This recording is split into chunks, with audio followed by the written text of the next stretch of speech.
이제 우리의 마음과 정성과 뜻을 모아 부활절 세 번째 주일 예배를 하나님께 드리도록 하겠습니다. 다 함께 임내성으로 하나님께 나갑니다.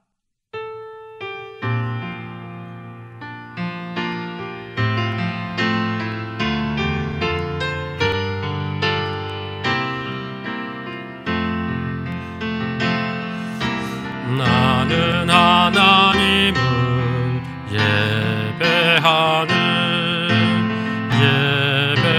예배자입니다. 내가 서 있는 곳 어디서나 하나님을 예배합니다.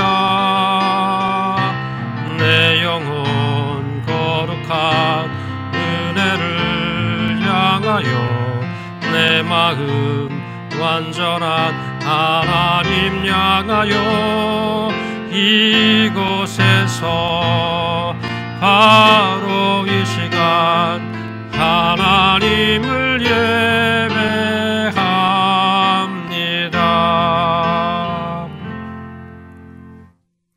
오직 여호와는 그 성전에 계시니 온 땅은 그 앞에 잠잠할지니라 하시니라. 하나님은 영이시니 예배하는 자가 영과 진리로 예배할지니라. 아멘.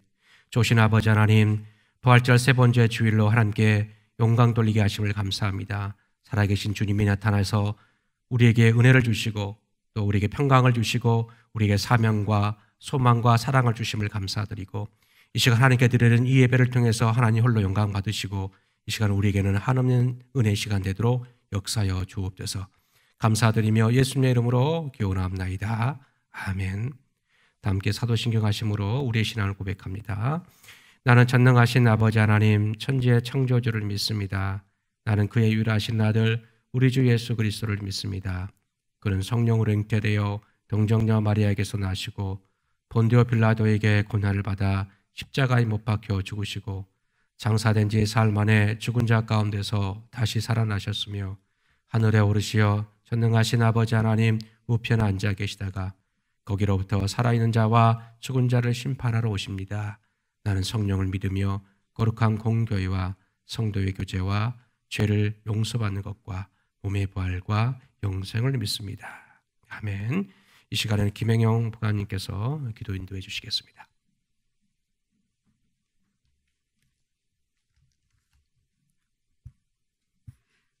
살아계셔서 역사하시는 하나님 아버지, 십자가 보혈로 우리를 구원해 주시고 우리들 삶의 순간순간들을 부활의 소망으로 함께 해주시는 주님, 주님의 은혜 감사드립니다. 우리 중고등부 예배 온라인으로 각자 다른 자리에서 드리는 이 예배가 마음까지 하나가 되어 예배 드릴 수 있게 하시고 온전히 하나님 영광 받아주소서. 코로나19 전염병으로 인하여 혼란 속에 있으나 우리를 주님 품에 품어주시고 믿음 지켜나갈 수 있도록 은혜 주시니 감사드립니다. 교회에 나와 예배드릴 수 있는 것을 가벼이 여기고 소홀했던 우리의 지난 모습들을 돌아보며 회개합니다. 우리 모든 친구들이 예배를 귀하게 여기고 이 시간을 사모하는 마음으로 충만하게 하셔서 예배드릴 수 있게 인도하여 주소서. 하나님 말씀으로 무장되어 세상 유혹에 흔들리지 않게 하시고 중고등부 학생들 가지고 있는 재능과 달란트가 예수님의 향기를 품고 사용될 수 있도록 소망 가지고 기도하게 하시고 예수님을 롤모델로 꿈꾸며 살아가게 인도하소서. 선생님들이 학생들을 위하여 한 명 한 명 이름 부르며 기도할 때마다 기도 응답이 있게 하시고 목사님과 교사들이 수고하며 애쓸 때마다 풍성한 열매들이 나타날 수 있게 은혜 베풀어 주소서. 오인택 목사님 말씀 전하실 때 성령의 감동이 있게 하시고 주님의 사랑을 경험하는 시간들이 되게 해 주시옵소서. 이제 모든 것이 아름다운 자연을 만끽할 수 있는 평범한 일상으로 돌아가게 하시고 함께 모여 마음껏 주님을 찬양하게 하옵소서. 감사드리며 예수님 이름으로 기도드렸습니다. 아멘.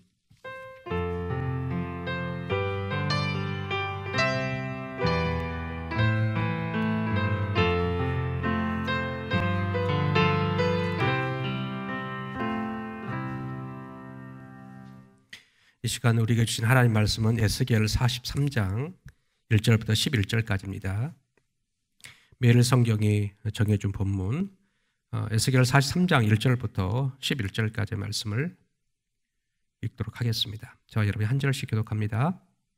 그 후에 그가 나를 데리고 문에 이르니 곧 동쪽을 향한 문이라.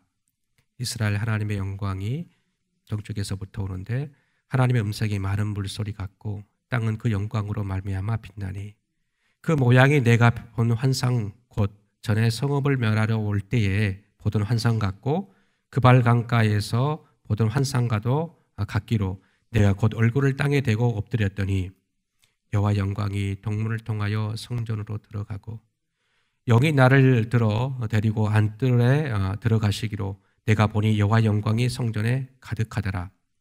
성전에서 내게 하는 말을 내가 듣고 있을 때에 어떤 사람이 내 곁에 서 있더라. 그가 내게 이르시되 인자야 이는 내 보좌의 처소 내 발을 두는 처소 내가 이스라엘 족속 가운데에 영원히 있을 곳이라. 이스라엘 족속 곧 그들과 그들의 왕들이 음행하며 그 죽은 왕들의 시체로 다시는 내 거룩한 이름을 더럽히지 아니하리라. 그들이 그 문지방을 내 문지방 곁에 두며 그 문설주를 내 문설주 곁에 두어서 그들과 나 사이에 겨우 한 담이 막히게 하였고 또 그 행하는 가증한 일로 내 거룩한 이름을 더럽혔으므로 내가 노하여 멸망시켰거니와 이제는 그들이 그 음란과 그 왕들의 시체를 내게서 멀리 제거하여 버려야 할 것이라. 그리하면 내가 그들 가운데 영원히 살리라. 인자야 너는 이 성전을 이스라엘 족속에게 보여서 그들이 자기의 죄악을 부끄럽게 하고 그 형상을 측량하게 하라. 같이 읽습니다. 만일 그들이 자기들이 행한 모든 일을 부끄러워하거든 너는 이 성전의 제도와 구조와 그 출입하는 것과 그 모든 형상을 보이며 또 그 모든 규례와 그 모든 법도와 그 모든 율례를 알게 하고 그 목전에 그것을 써서 그들로 그 모든 법도와 그 모든 규례를 지켜 행하게 하라. 아멘. 여러분 한 주간 잘 지내셨습니까?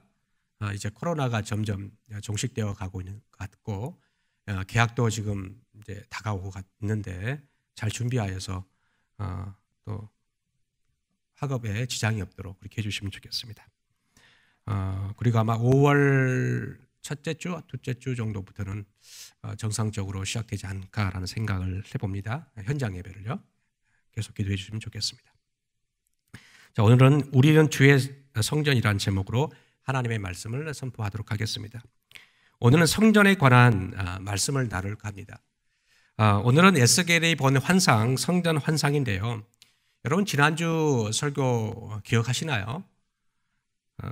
에스겔이 본 마른뼈 환상인데요.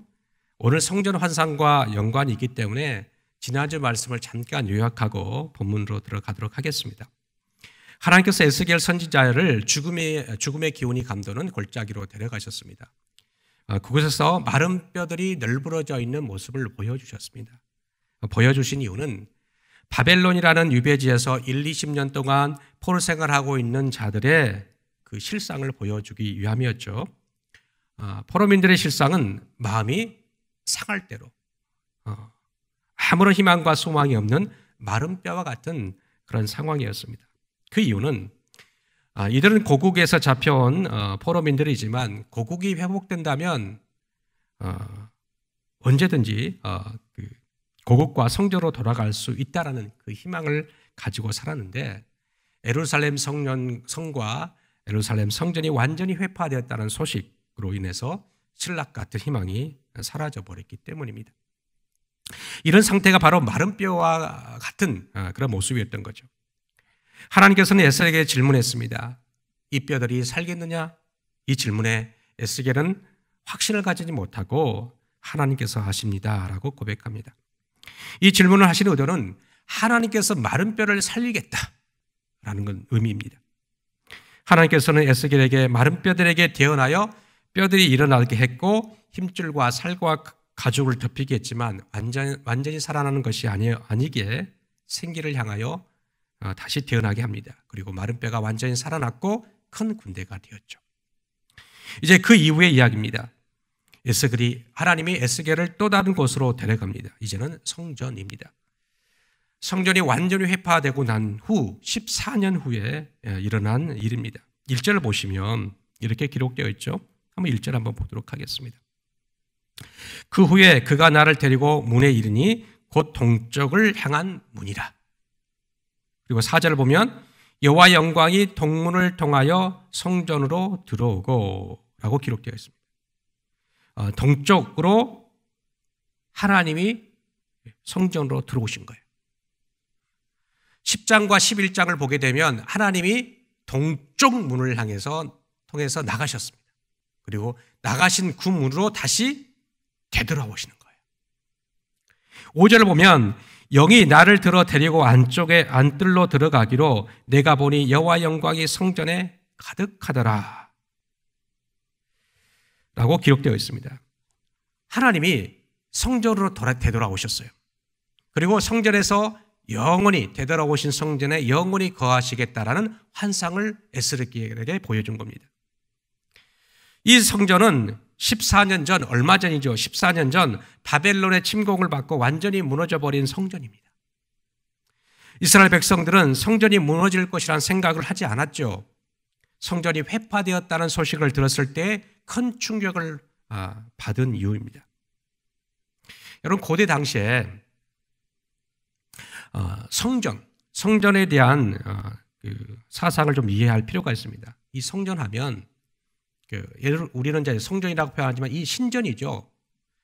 고대 나라는 그들의 나라들이 섬기는 신이 사는 집을 신전이라고 했습니다. 그리고 이제 예루살렘 성전은 예루살렘 신이 계신 신 여호와가 사는 집인데 이걸 이제 성전이라고 이제 표현했던 거죠. 고대 신전의 특징은 그 나라가 섬기는 신이 크고 강하다는 것을 과시하기 위해서 신전을 최대한 크게 그리고 최대한 웅장하게 지었습니다. 그런데 이 하나님의 신 여호와인 이스라엘 신인 여호와가 계신 곳인 이 성전은 다른 나라들에 비해서 그다지 크지 않았어요. 왜냐하면 하나님은 신전의 크기, 즉 성전의 크기에서 결정되는 것이 아니에요. 고대 사람들은 신전이 커야지만이 신이 크다라고 생각했고 강하다고 생각했던 거죠. 그런데 하나님은 그렇게 보지 않는 거예요. 자, 고대 전쟁은 각 나라가 섬기는 신들과의 싸움으로 생각했습니다. 그러니까 승전국이 섬기는 신이 패전국이 섬기는 신들보다 강하다고 생각했던 거죠.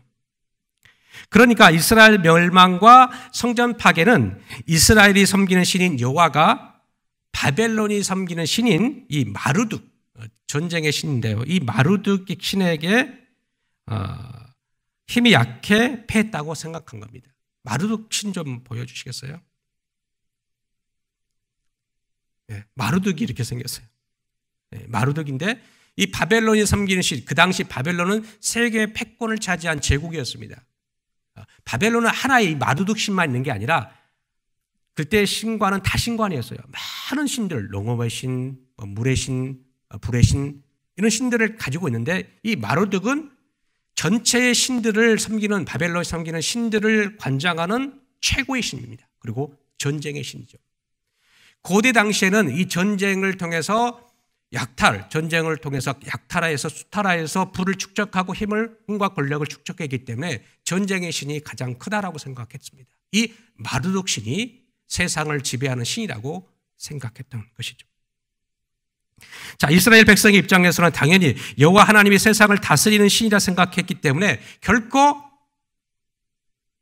하나님이 진다라고 생각할 수 없었고 성전이 무너진다는 생각은 결코 상상할 수 없었기 때문에 예루살렘 성전이 회파됐다는 소식을 듣고 충격을 받았던 거예요. 그렇다면 이스라엘 신인 하나님이 바벨론인 신인 이 마르둑에게 패했을까요? 패한 건가요? 그리고 이스라엘 신인 하나님이 바벨론인 신인 마르둑보다 약합니까? 라는 질문을 가지게 됩니다. 결코 아닙니다. 세상에 섬기는 신들은 마르둑을 비롯해서 그냥 우상일 뿐이에요. 하나님이 세상을 다스리는 유일한 하나님이라는 것이죠. 하나님께서 약해서 예루살렘이 멸망당하고 성전이 무너진 것이 아닙니다. 하나님께서는 바벨론을 통하여서 이스라엘을 징계하기 위해서 멸망당함을 허락하시고 성전이 회파당함을 허락한 거예요. 하나님께서는 이스라엘을 징계하기 위해서 예루살렘 성전을 스스로 눈물을 머금고 떠나신 겁니다. 하나님께서 성전을 떠나는 모습을 기록한 본문이 에스겔 10장과 11장에 나오는데요. 하나님이 떠나기를 싫어해요. 머뭇머뭇거리는 거예요. 그만큼 사랑하는 이스라엘, 당신의 백성들을, 이스라엘을 멸망을 가슴 아파했기 때문이에요. 여러분, 세상에 어떤 부모가 자식이 징계당해 아파하고 있는데 그 아파하고 하는 그 자녀를 두고 집을 떠날 수 있겠습니까? 세상에 그런 부모는 없습니다. 가끔 영화나 TV를 보면 또 주변의 사람들을 보면, 주변에서 보면 그런 부모가 있긴 합니다. 그러나 정상적인 부모는 그렇지 않습니다. 하물며 우리 하나님께서 그렇게 했습니까? 절대 그렇지 않아요. 우리를 사랑하셔서 당신의 외아들까지, 예수님까지 우리를 위해 내어주시지 않았습니까? 하나님께서는 힘이 없어 패하신 것도 아니에요. 그리고 힘이 약해서 성전에서 쫓겨나신 것도 아니에요. 하나님께서는 성전에서 일어나는 이 가증한 일로 그것을 스스로 떠나신 거예요. 눈물을 머금고 그 성전을 떠나신 거예요. 그리고 떠날 수밖에 없었던 거예요. 왜냐하면 하나님은 거룩하신 분이기 때문에 이스라엘 백성들의 그 거룩하지 못함을 보시고 도저히 같이 있을 수 없었던 거예요. 8절을 보시면 예루살렘 성전이 멸망당하고 하나님께서 떠나신 두 가지 이유를 이렇게 밝히고 있어요. 8절 말씀을 볼까요? 8절 보시면 그들이 그 문지방을 내 문지방 곁에 두며 그 문설주를 내 문설주 곁에 두어서 그들과 나 사이에 겨우 한 담이 막히게 하였고 또 행하는 가증한 일로 내 거룩한 이름을 더럽혔으므로 내가 노하여 멸망시켰거니와. 마지막 보세요. 끝에 내가 노하여 멸망시켰다. 바벨론이 멸망한 게 아니라, 시킨 게 아니라 하나님이 멸망하도록 내버려둔 거예요. 바벨론을 통해서 대심판을 하셨다는 거예요. 자, 8절 다시 보면 멸망당한 이유는 첫 번째는 뭐냐면 성전의 문간과 문설주의 경계를 허물었다라는 거예요. 이것은 쉽게 말하면 이거예요. 이스라엘이 자기의 집에 욕심을 채우기 위해서 각자 제사장, 왕은 왕들, 백성들 모든 사람들이 각자의 자기 집이 있어요. 이것은 보이는 자기 집을 말하는 것이 아니라 자기의 욕망의 집을 말하는 거예요. 자기 집에 욕심을 채우기 위해서 하나님의 집인 성전을 이용한 거예요. 예배를 이용한 거예요. 하나님의 집인 성전을 찾는 이유가 하나님을 예배하기 위함이 아니라 예배를 통해서 자신의 집에, 자기의 집에 자기가 원하는 욕망을 자꾸 채워 넣기 위함이었던 거예요.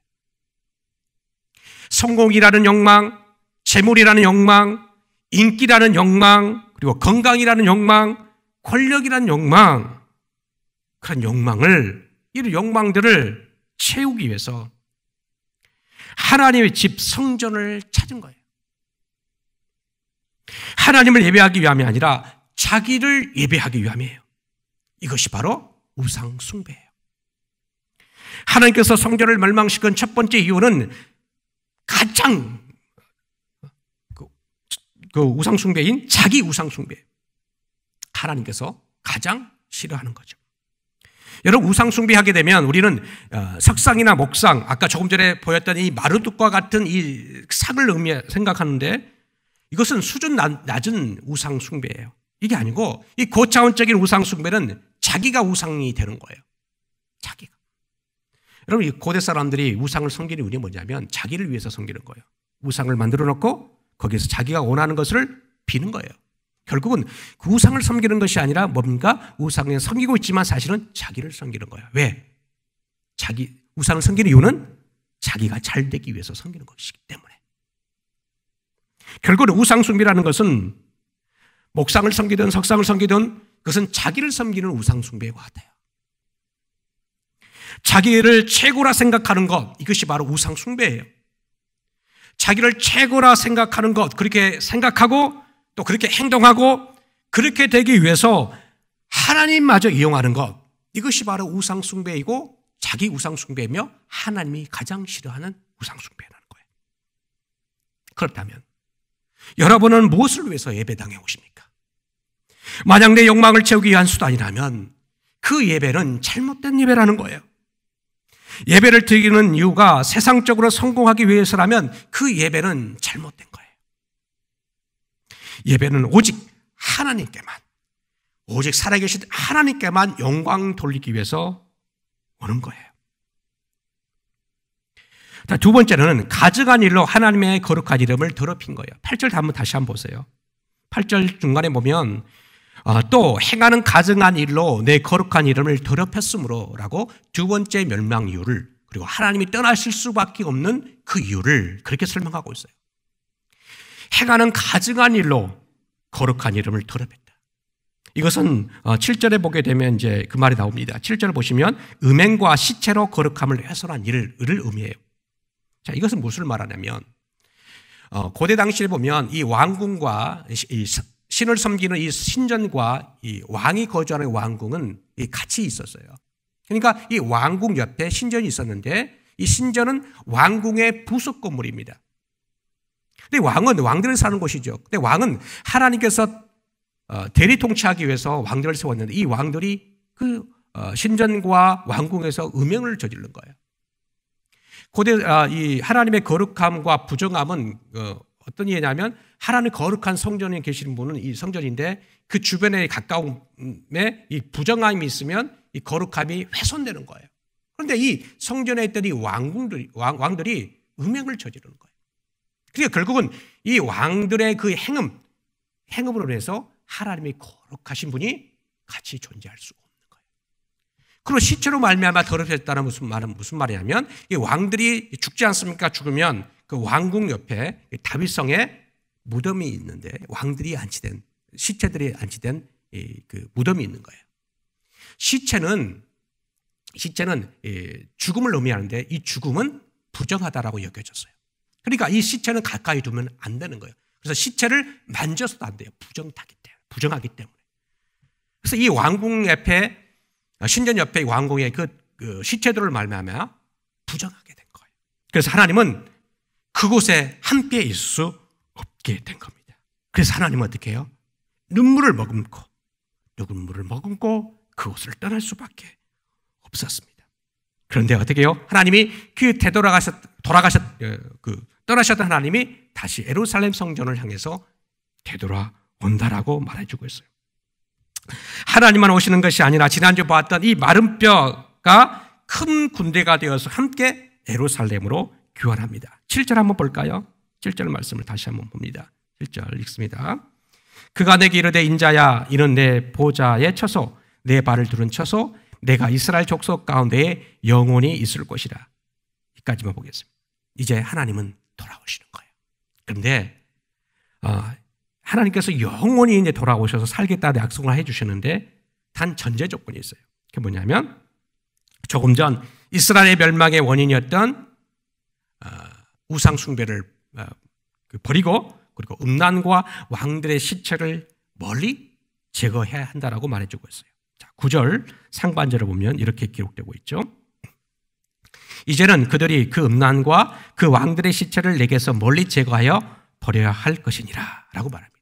그러면 하나님이 영원히 거하겠다라고 말씀하고 있습니다. 그리고 이어서 10절의 말씀을 이렇게 말해주고 있는데 이렇게 말합니다. 인자야 너는 이 성전을 이스라엘 족속에 보여서 그들이 자기의 죄악을 부끄러워하고 그 형상을 측량하게 하라. 이 말씀을 한마디로 성전에 관해서 설명해 줘라 라는 거예요. 그러면 그들이 자기 죄를 부끄럽게 여길 것이다. 멸망당하기 전에는 백성들은 부끄러움을 몰랐던 자들이에요. 이런 죄를 짓고도 부끄러움을 몰라요. 이것이 바로 이스라엘 백성들의 모습이었어요. 이게 만성이 된 거죠. 만성. 하나님은 수차례 경고했죠. 1차 침략과 2차 침략을 통해서 끝까지 죄의 길에서 벗어나고 하나님께로 되돌아오라라고 말했지만 이스라엘 백성들은 끝까지 듣지 않아요.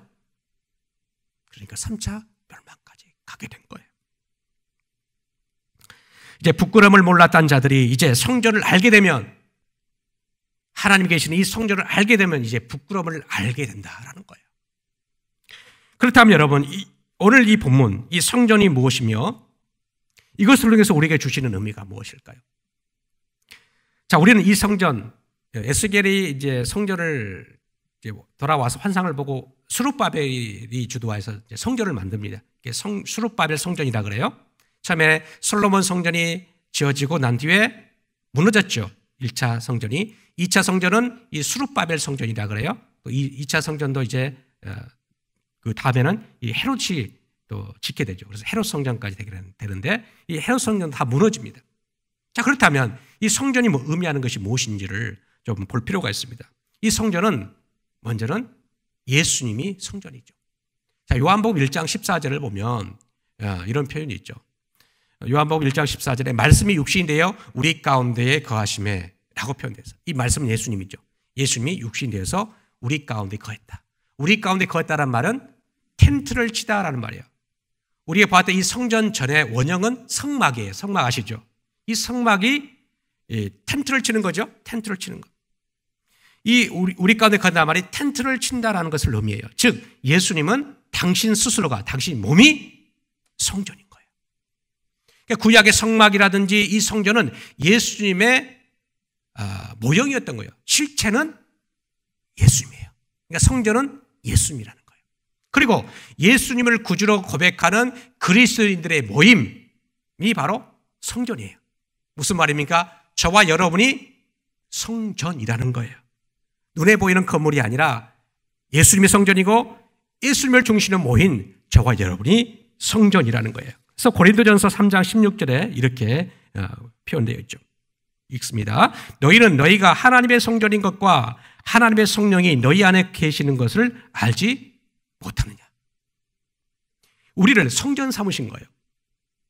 구약에는 눈에 보이는 성전을 이제 눈에 보이지 않는 성전이 우리를 성전 삼겠다라고 하나님 말씀하시는 거죠. 하나님께서 우리 개개인 각자에 계신다는 거예요. 그리고 두세 사람이 모인 곳에 하나님이 계신다고 했죠. 그것이 바로 성전이고 교회라는 거예요.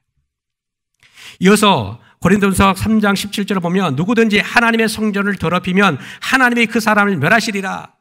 하나님의 성전은 거룩하니 너희도 거룩하니라. 구약 백성들을 보세요. 하나님 성전을 더럽혔어요. 하나님이 같이 계실 수가 없어요. 하나님의 집인 성전을 자신의 욕망을 채우는 수단으로 이용했죠. 그리고 성전 가까운 곳에서 음행을 저질렀어요. 자, 이 시대로 보면 아무도 모르겠지. 우리를 성전 삼았는데 아무도 모르겠지라고 하면서 우리가 그렇진 않겠지만 엠번방이나 박사방 같은 이 추잡한 일들을 하는 거예요. 자, 보세요. 음행이 드러나지 않게 하는 거거든요. 숨어서 하는 것이거든요. 익명성을 띠고 있거든요. 그래서 많은 청소년들이나 많은 성인들이 그것에서 음행을 저지르는 거예요. 생각이 음행이고 행동이 음행이고 많은 기사거리를 보세요. 음행 사건들이 얼마나 많습니까? 아무도 모르겠지 하면서 음행을 저지르는 이 시대. 자, 그래서 하나님께서는 성전을 멸망시킨 거예요. 이 시대도 마찬가지입니다. 하나님의 성전이 나 그리고 여러분을 더럽히면 하나님께서 그 사람을 멸하시겠다고 했어요. 구약 성전이 멸망당하는 것처럼 말이죠. 왜 그렇습니까? 하나님이 거룩한 분이시기 때문에 하나님의 성전은 거룩해야 돼요. 저와 여러분이 거룩해야 된다는 거예요. 여러분, 이 거룩하다는 말은 아마 들어보셨을 겁니다. 구별된다, 구별되었다라는 의미죠. 세상 사람들과 다른 생각, 그리고 다른 말, 다른 행동을 하는 거예요. 이게 바로 거룩이에요. 문제는 세상 친구들과 똑같이 살면서 전혀 부끄럽지 않게 생각하고 있다는 거예요. 이것이 문제래. 오늘 본문을 보면 에스겔에게 말했지 않습니까? 에스겔아, 이 성전을 보여주어서 그들이 자기의 죄악을 부끄럽게 여기도록 해라. 성전을 보면, 성전이 무엇인지를 알면 죄가 부끄러운 거예요. 다시 말하면, 거꾸로 말하면 부끄러워지 않는 이유는 뭐예요? 성전을 모르는 거예요. 그리고 내가 성전이라는 의식이 없는 거예요. 그렇기 때문에 죄를 짓는 거예요. 내가 성전인데 성전엔 추잡한 생각을 막 넣는 거예요. 추잡한 계획을 넣는 거예요. 추잡한 말을 넣는 거예요. 추잡한 행동을 하는 거예요. 성전이라 할 수 없는 거죠. 성전은 성전다워야 한다라고 말해주고 있는 거예요. 여러분, 그렇다고 저와 여러분 죄를 안 짓습니까? 성전이 있기 때문에 죄를 안 짓습니까? 그건 아니에요. 우리는 죄를 지어요. 끊임없이 죄를 짓습니다. 그럼에도 불구하고 다른 건 뭐냐면 죄를 짓 때 그 죄를 가지고 하나님께 나아가는 거예요. 하나님, 제가 잘못했습니다. 용서해 주옵소서라고 회개하는 거예요. 죄가 부끄러워지는 거예요. 그럴 때, 회개할 때 우리를 용서해 주는 거예요. 죄를 짓고도 부끄러움을 모른다면 심각한 영적 불감증에 걸린 사람이 되는 거예요. 그러면 하나님과 함께 거할 수가 없게 되는 거예요. 여러분, 많이 들어보셨을 겁니다. 성전이나 교회는 건물이 아니다라는 말을 들었을 겁니다. 우리 각자가 성전이고 교회예요. 각자 하나님이 살아계시고 우리 모임 안에 임마누엘로 함께 하시는 거예요. 하나님이 살아계시고 그리고 거할 수 있도록 우리 자신과 내 자신을 거룩하도록 그렇게 유지해야 되는 거예요. 그런데 이 표현, 자, 성전과 교회는 건물이 아니다. 이 표현이 오해를 낳게 했습니다. 그러니까 교회와 성전은 건물이 아니기 때문에 건물이 필요 없지 않냐, 이렇게 오해하는 거예요. 건물이 교회가 아니라고 해서 건물이 필요 없다는 말은 아닙니다. 이것과 같아요. 자, 우리가 밥을 먹을 때 식탁에 아무렇게나 펼쳐놓고 밥을 먹습니까? 아니죠. 여러분, 식사할 때 어떻게 합니까? 이 밥을 그릇에 담아서 식탁에 올려놓고 밥을 먹지 않습니까? 식탁에 그냥 대충 깔아서 먹는 사람은 아무도 없어요. 그러니까 이 밥이, 우리가 먹는 것은 중요한 것은 그릇이 아니고 밥을 먹지 않습니까? 밥이 중요하지만 이 중요한 밥을 담는 그릇이 필요하다는 거예요. 중요하다는 거예요. 자, 그릇도 중요하고 밥이 중요하죠. 자, 교회의 건물이 바로 이 밥을 담는 그릇과 같다. 자, 오해하면 안 되니까 다시 한번 설명하겠습니다. 이 그릇이 아닌 건물을 다시 한번 비유해 보겠습니다. 건물은 그에 맞는 사람들로 채워질 때 그 이름에 맞는 건물이 됩니다. 여러분, 야구장에 채워져야 할 사람이 누구죠? 야구장은 선수들과 관중이에요. 근데 요즘 이제 프로야구를 개막한다고 하는데 무관중으로 하죠? 코로나 때문에. 예. 아무튼 이 야구장에는 야구장 건물 안에는 선수와 관중이 있어야 돼요. 그게 야구장이죠. 그리고 학교는 어떻습니까? 선생님들과 학생들로 채워져야 학교죠. 마트도 마찬가지입니다. 물건을 파는 사람들과 그리고 계산하는 점원과 물건을 사러 오는 고객이 있어야 마트이죠. 교회도 그렇습니다. 교회는 예배를 인도하는 목사님과 예배를 드리는 성도들이 함께 있을 때 교회로서 맞는 건물이 되는 거예요. 자, 그런데 세상 건물과 이 교회는 다른 점이 있습니다. 자, 예배자가 저와 여러분이 교회임과 동시에 이 교회인 저와 여러분을 담고 있는 이 교회 건물 또한 교회가 되는 거예요. 이해하시겠죠? 자, 세상 건물은 다릅니다. 여러분 보세요. 그러니까 교회 건물도 교회고 우리도 교회가 되는 거예요. 자, 세상 건물은 달라요. 자, 세상 건물에 보면 야구장에는 뭐가 있었나 그랬죠? 안에는 선수와 관중이 있어야 되는 것이죠. 자, 그렇다면 선수가 야구장입니까? 아니죠? 관중이 야구장입니까? 아니에요. 야구장은 야구장이고 선수는 선수고 관중은 관중이에요. 달라요. 세상 건물은 이렇게 다르죠. 각자예요. 그러나 이 교회는 그렇지 않아요. 우리도 교회이고 담겨져 있는 우리도 교회이고 담고 있는 이 건물도 교회라는 거예요. 세상 건물과 다르다는 거죠. 그래서 신학자들은 이 교회를 두 가지로 구분합니다. 보이는 교회와 보이지 않는 교회로 구분을 해요. 이 보이는 교회는 건물로서의 교회를 의미해요. 이 건물. 그리고 보이지 않는 교회를 이 성도를 의미해요. 성도. 저와 여러분 성도를 보이지 않는 교회라고 말하는 거예요. 자, 보이지 않는 교회의 건물을 보이는 교회를 건물이기 때문에 또 움직이지 않는 교회라고 표현하기도 해요. 그리고 보이지 않는 우리는, 성도는 걸어다니죠. 움직이죠. 그래서 우리를 움직이는 교회라고 표현하기도 해요. 요즘에 이런 복음성가가 있더라고요. 들어보셨는지 모르겠어요. 첫 소절을 이렇게 시작해요. 우리는 주의 움직이는 교회, 이곳은 주님을 위한 자리. 들어보셨습니까? 우리는 주의 움직이는 교회, 이곳은 주님을 위한 자리. 자, 전자의 표현이 움직이는 교회, 성도로서의 교회를 의미한다면 후자, 움직이지 않는 이곳, 공간이죠.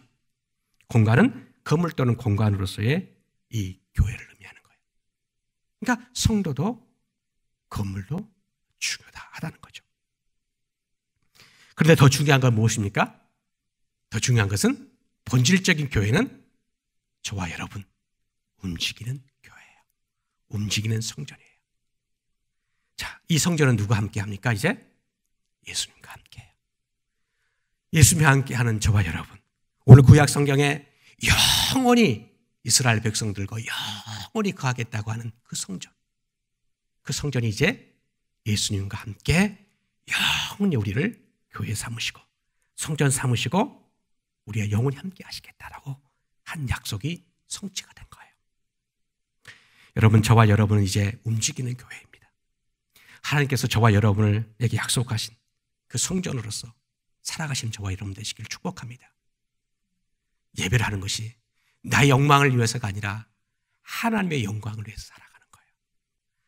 내가 영광을 취하려고 하는 것이 아니라 하나님의 영광을 위해서. 자, 이스라엘 백성들의 멸망당했을 때 하나님의 영광이 떠났습니다. 근데 그 영광이 돌아왔잖아요.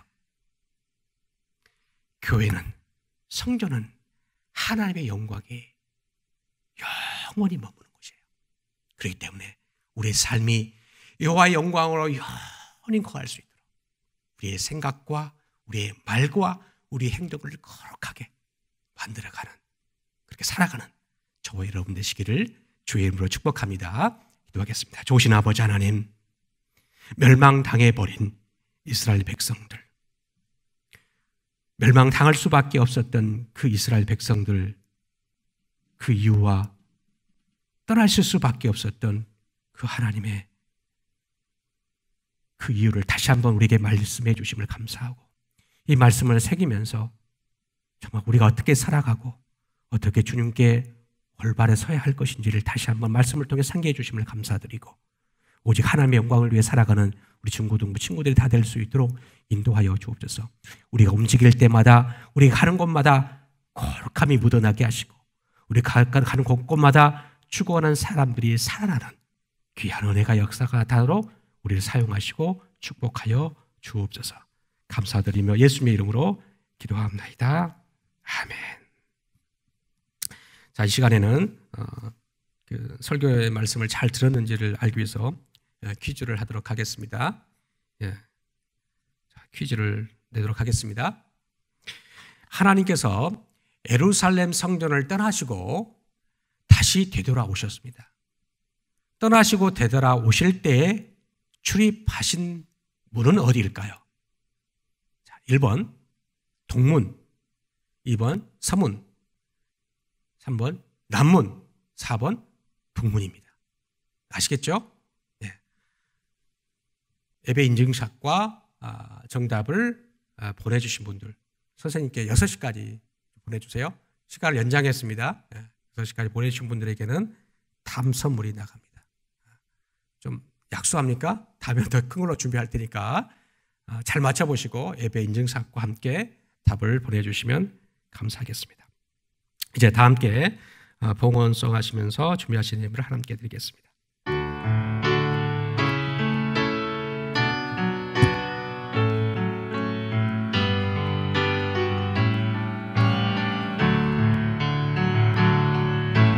내게 있는 향유가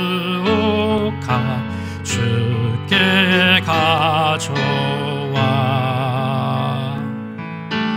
그 발 위에 입 맞추고 깨끗 드립니다.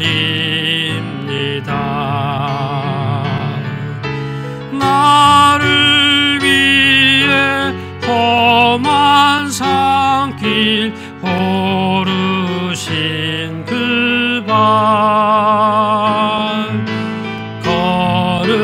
걸음마다 그 신사랑 새겨 놓았네. 조신 아버지 하나님, 우리의 마음과 정성과 뜻을 모아서 주님께 이 작은 예물을 드립니다. 이 작은 예물이 쓰이는 곳곳마다 추구하는 자가 살아나게 하시고 하나님 나라가 확장되어지는 귀한 은혜가 있도록 역사하여 주옵소서.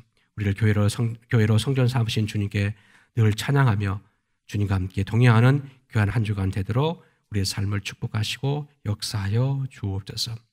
이제는 말씀이 육신되어 이 땅에 오셔서 성전이 되어주신 우리 주 예수 그리스도의 은혜와 독생자 아들 내어주시고 우리를 성전 삼으신 하나님 아버지의 무한하신 사랑하심과 거룩함으로 우리를 인도하시고 격려하시고 힘주시는 성령의 교통하심이 움직이는 성전을 살기로 결단하는 주의 거룩한 무리들 가운데 이제로부터 영원까지 함께 하시기를 간절히 축원하옵나이다. 아멘.